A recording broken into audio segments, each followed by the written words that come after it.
tout converge pour que les feux soient vraiment catastrophiques.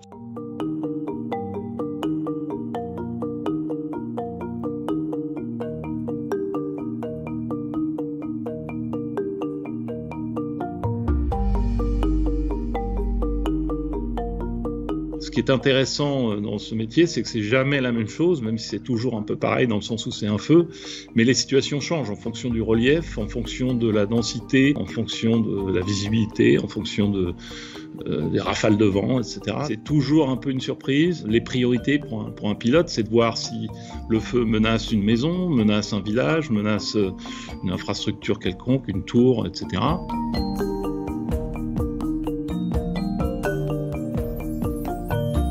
Le feu de forêt, c'est un travail de saison, c'est l'été en général. Sauf que depuis 2015, les saisons se sont vraiment rallongées. Ça fait 26 ans que je fais ça. Dans les premières années, c'était 3-4 mois. Et maintenant, c'est pratiquement 6 mois, 7 mois. C'est plus un travail saisonnier, c'est pratiquement un travail régulier, quoi.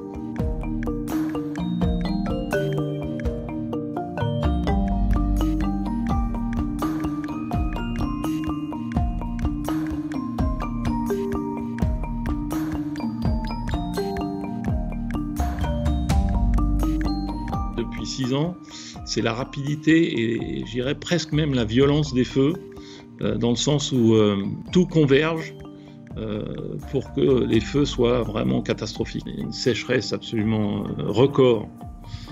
C'est probablement la sécheresse du siècle. Les lacs sont au plus bas, la végétation est hyper sèche, tout est prêt à brûler, quoi. Je pense que la planète a des cycles et qu'on est dans un cycle plutôt chaud. Est-ce que c'est influencé par les humains? Probablement que ça n'arrange pas. Est-ce qu'on va rester dans une dynamique de ces feux catastrophiques et encore combien de temps, combien d'années? On pourra avoir des orages qui arrêtent tout ça en mi-septembre ou en octobre, peut-être. Ou alors pas d'eau, pas d'orage jusque fin décembre, ce qui a été le cas l'année dernière.